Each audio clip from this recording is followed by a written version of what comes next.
Kajian hati. Dan hari ini juga Allah pilihkan nih satu pertanyaan lagi dari seorang influencer, Mbak Anandira Puspita Mangga. Assalamualaikum warahmatullahi wabarakatuh, Ustadz, Teteh. Izinkan saya memperkenalkan diri, saya Dira. Saya seorang istri dan seorang ibu dari 2 orang anak. Pernikahan saya dengan suami ini udah berjalan kurang lebih 6 tahun lebih.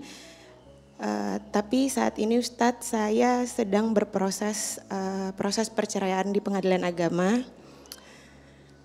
Sepanjang pernikahan kami ini saya mengalami banyak permasalahan yang saya sendiri pun hampir nggak sanggup menghadapinya. Saat ini suami saya sedang menjalani hukuman penjara. Suami saya dijatuhkan pidana atas laporan saya sendiri atas KDRT dan perzinahan. Saya melaporkan ke pihak yang berwenang. Tapi Ustadz, saya juga cuman manusia biasa yang memiliki banyak kekurangan. Dan saat itu saya benar-benar ngerasa udah gak sanggup lagi berada di dalam rumah tangga saya. Suami saya ini berulang kali melakukan perselingkuhan. Bahkan sampai melakukan dengan salah satu selingkuhannya. Berulang kali juga saya coba maafkan dan menerimanya. Tapi tetap aja berulang dan kejadiannya semakin parah. Suami saya juga mengatakan dia jijik dengan perubahan tubuh saya. Karena saya sudah hamil, melahirkan dan menyusui anak-anak. Sampai akhirnya saya mengumpulkan keberanian itu untuk menempuh jalur hukum dan memproses mempidanakan suami saya. Tapi Ustadz, di dalam perjalanan pelaporan yang sungguh sangat tidak mudah bagi saya. Tentunya sangat menguras air mata. Saya juga justru dilaporkan balik oleh salah satu selingkuhannya. Saya dilaporkan atas pencemaran nama baik karena menurutnya saya sudah menuduh perempuan ini berselingkuh dengan suami saya. Padahal perselingkuhan itu benar-benar terjadi dan saya sudah memiliki bukti-buktinya. Mereka sering pergi ke klub bersama, sering bahkan sampai pagi. Karena hal ini saya ditetapkan menjadi tersangka dan ditangkap di tempat umum seperti seorang penjahat di hadapan anak-anak saya.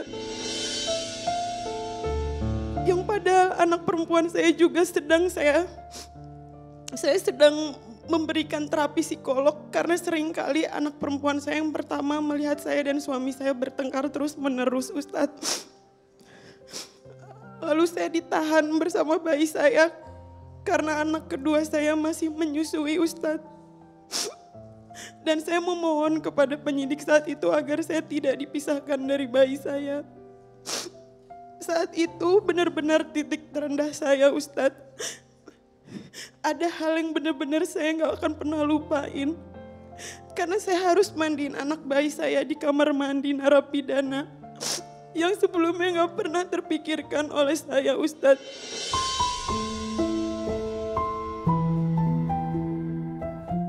Saya juga ditahan di H-1 Lebaran.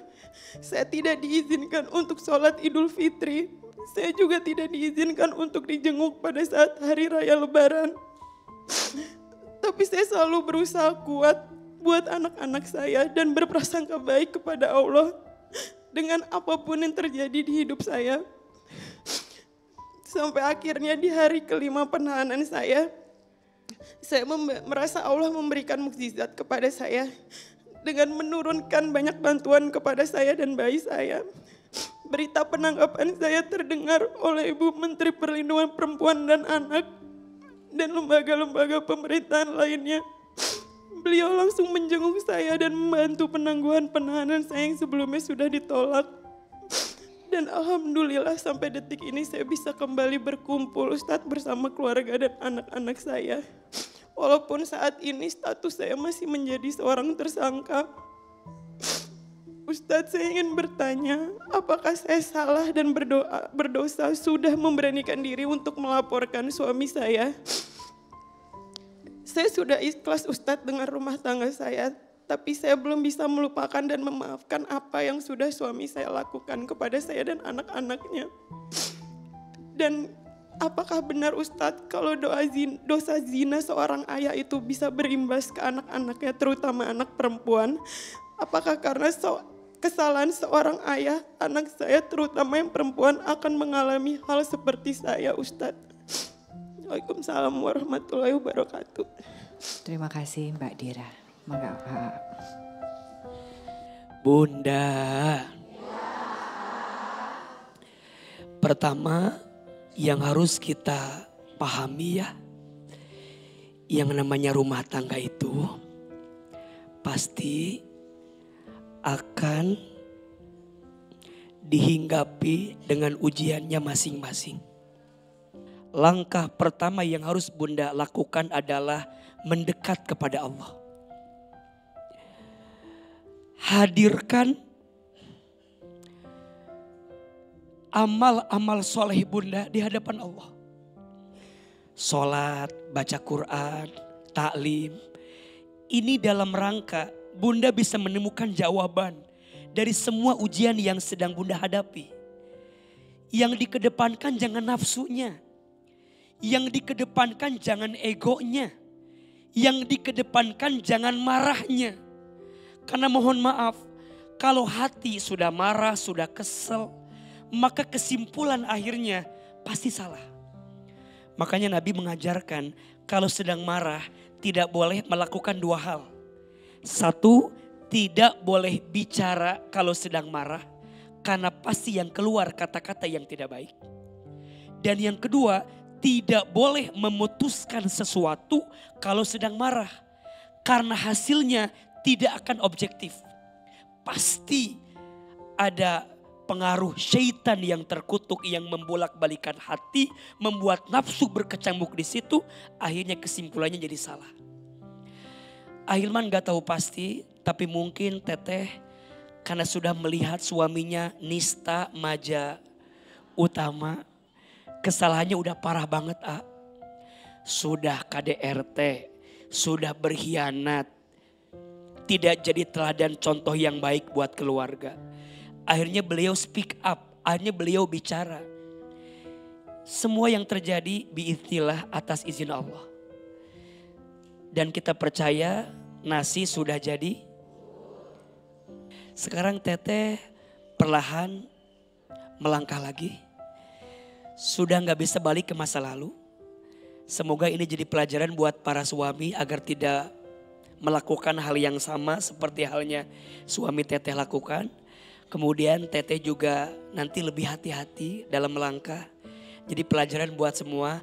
AA sering bilang ya, masalah rumah tangga itu sekiranya bisa diselesaikan secara internal itu lebih baik.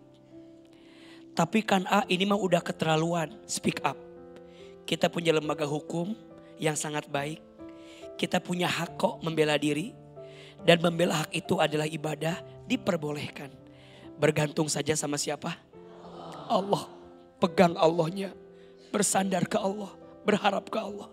Kalau sudah tidak ada telinga manusia yang bisa mendengar isi hati kita. Sudah saatnya lisan ini berdoa, biarkan Allah yang mendengar doa-doa kita.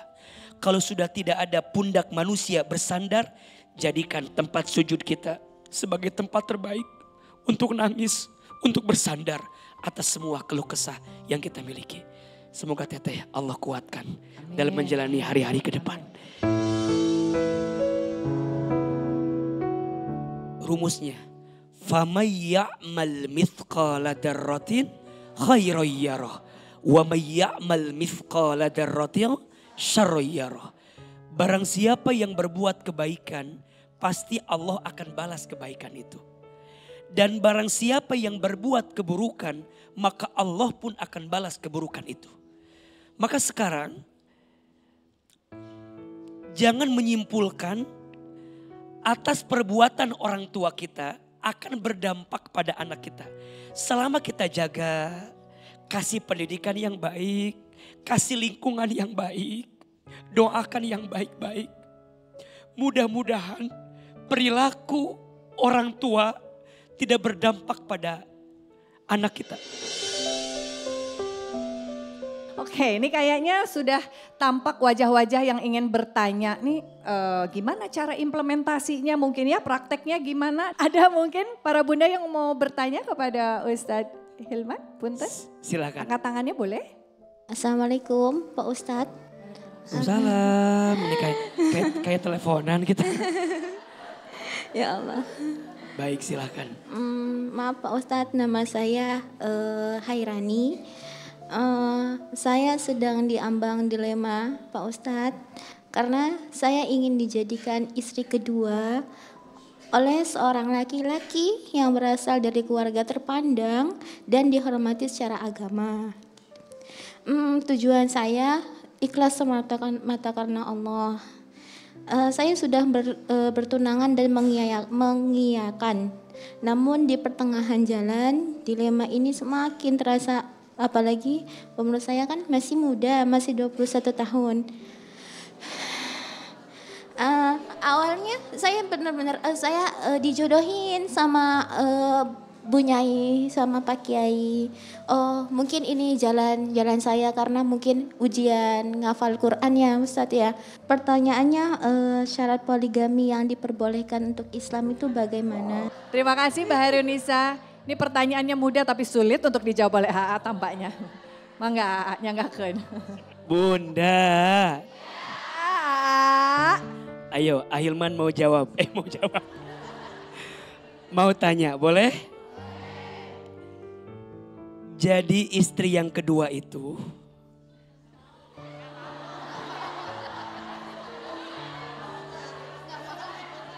takdir atau pilihan? Bunda sayang, Ahilman mau jawab dari dasar dulu ya. Poligami di dalam syariat itu diperbolehkan. Bunda jangan membenci syariatnya. Kalaupun ada yang keliru, ada yang salah, jangan salahkan poligaminya, tapi salahkan oknum yang mungkin tidak punya ilmu dalam menghadirkan poligami tersebut. Sampai sini sepakat nggak? Dalam kondisi seperti apa poligami itu menjadi hal yang baik untuk kita hadirkan? Satu, harus punya kemampuan. Harus punya apa? Harus punya kemampuan yang benar-benar mumpuni. Imannya harus bagus. Ilmunya harus punya. Hartanya harus cukup. Karena banyak belum tentu cukup. Tapi yang cukup pasti cukup. Atuh, kenapa jadi banyak? Iya kan? Dan yang paling penting harus punya hati untuk bisa menghadirkan keadilan. Ini yang paling berat. Walaupun kalau ditanya apakah mungkin kita bisa adil? Secara hati gak mungkin. Pasti kecondongan hati ada kepada salah satunya. Betul? Tapi kalau boleh ditanya, sebaiknya, ini rumus ya. Kalau kita menikah lagi dengan yang kedua, harusnya cinta kepada yang pertama harus lebih tinggi daripada yang kedua. Jangan sampai setelah menikah cinta kepada yang kedua membuat kita lupa, bahkan nauzubillah menelantarkan istri yang pertama. Teteh, kalaupun nanti teteh menerima jadi istri yang kedua, syarat pertama, pertemukan aku dengan istri yang pertama. Makanya teteh bilang, boleh enggak aku ketemu dulu sama istri yang pertama. Aku pengen ketemu, aku pengen ngobrol. Kita nyamain visinya, nyamain tujuannya. Jadi sebaiknya teteh bilang sama calonnya, izinkan aku ketemu sama istri yang pertama, kita ngobrol baik-baik. Kalau misalnya aman, bagus, gak ada masalah. Rasanya itu kayak bimbang, kayak maju mundur kayak gitu. Ragunya kan pasti ya, setiap individu seorang perempuan pengen mempunyai pemimpin atau imam yang soleh. Tapi pengennya itu lebih takwa, imannya lebih iya. Kalau misalnya pengen seperti itu tadi, poligami harus ada ilmunya, harus lebih takwa. Karena nanti bukan satu aja yang dipertanggungjawabkan di hadapan Allah, dua. Bahkan anak-anak yang dia di istri yang dia punya itu. Fokus memperbaiki diri. Kalau misalnya Allah tahu usaha saya menjadi untuk proses menjadi wanita yang soleha, pasti Allah akan memberikan saya yang baik. Mana mungkin Allah yang memberikan kita yang buruk, ya kan? Insya Allah husnuzan billah wa husnuzan bi ibadillah, insya Allah.